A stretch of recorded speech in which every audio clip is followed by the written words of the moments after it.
Oh well, hello and welcome to Colins Time for Tea, discussing the Bake Off.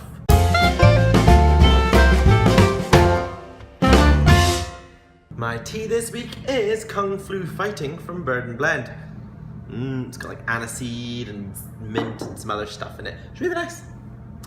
The snack is nothing because we ate it last night. I'd made some vegan Viennese whirls, which I've made before, and it was the technical 2 years ago on Bake Off. If you want the recipe, it's on my website, colinstimetoBake.com. That's colinstimetoBake.com. Okay, so for my discussion of the Bake Off, we're going to talk about the signature, the technical, and then the showstoppers. And then, of course, who wins, who loses, and some other things. And, of course, innuendo of the week, which I think we're all, if you've seen the episode, you pretty much know where I'm going to go with this. So this week was Biscuit Week, not Cake Week. Some of you on Twitter had things to say about that.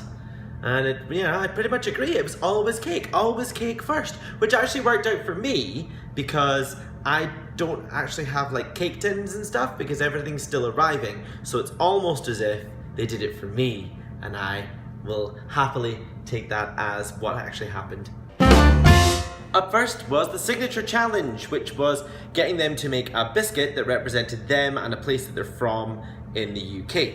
So yeah, I think we got a nice span of things. There was a lot of dry and sad biscuits kicking about though, which is a shame. My favourite, however, was Kim Joy and her little flowers. They were really cute. And of course, Terry's lambs.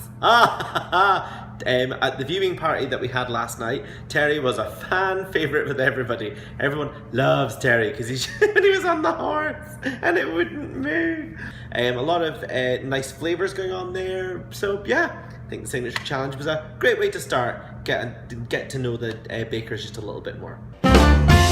Next, on to the technical challenge. So the technical challenge is what I will be doing week to week on my Baking with the Bake Off. I've been doing it for the past 4 years. So this week, I will be making the wagon wheels, which is fun. I've gone out today and got lots of ingredients. I couldn't find some of them, so I won't be able to make my own marshmallows because I couldn't find glucose.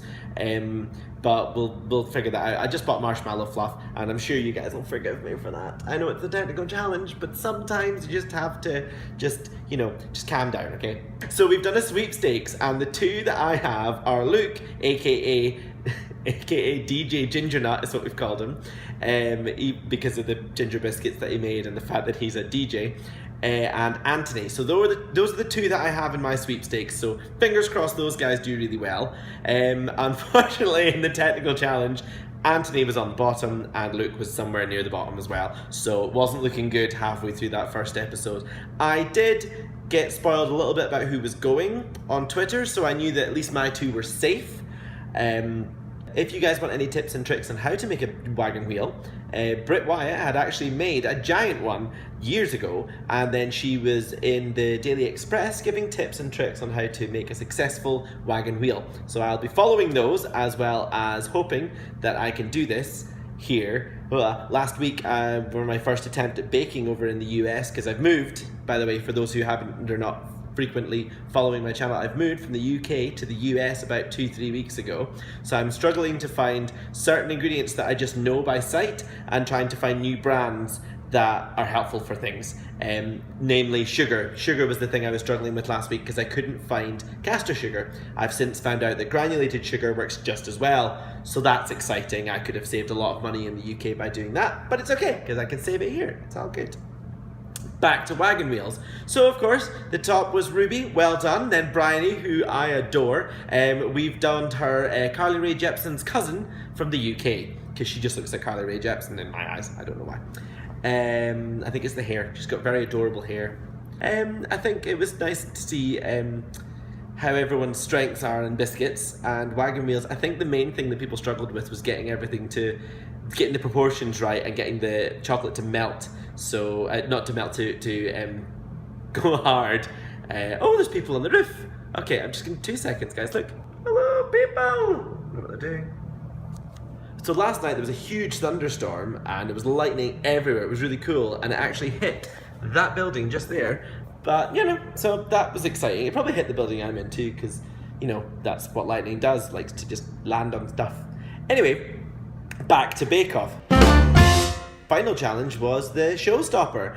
And what a showstopper it was. Terry, by far, my favourite, with that terrifying death mask made of brandy snaps, which I'm not entirely sure. Did he just make a mould of his face before he came? Like, it was so scary. The comparisons that everyone had on Twitter to Phoebe Buffay's artwork and Gladys was amazing. Absolutely love it. But yeah, I thoroughly enjoyed. Because I'm watching it in the US, I'm now having to wait till it's up somewhere we can watch it or download it. Someone's going. But apparently it is coming to Netflix. So because of that, I'm now behind, so I'm not able to tweet along as it's happening. But I am enjoying going back onto Twitter, finding out what everyone said afterwards, and then going from there. There's been a lot of amazing tweets. The showstopper had them making a selfie portrait of something about them from their life. And we had some wonderful things like running a marathon and, running a marathon, climbing Kilimanjaro. And then, Luke, Luke and his lads on tour. Vegas, baby. But yeah, I think, like, Kim Joy, her, Biscuit artwork was so beautiful. And you could tell that she, like, her if you go into her Instagram, in fact, because it is, some of the stuff she does is amazing. She just loves her artwork and making everything look so intricate and detailed. Bryony's stuff was amazing too. I think hers was actually the closest to what she actually looks like. And then my absolute favourite was Karen, who looked like Sue Pollard. I just love it. I love it. She's just Karen. So Terry is my favourite, but Karen stole the show. Twitter loved her. And the fact that she was just sitting there, not giving a tiny rat's ass and chomping on her crisps. She was having a great time. It was just her expression. She's just like, it's all falling apart for them. I'm just gonna eat my crisps, have a wee bit of my squares. It was good. Yeah. I love that she brought a packed lunch. I thought that was really cute. I wonder if do they feed them? I think they must feed them. They'd have to feed them. Obviously not if Karen's bringing in crisps. Me. And poor Imelda.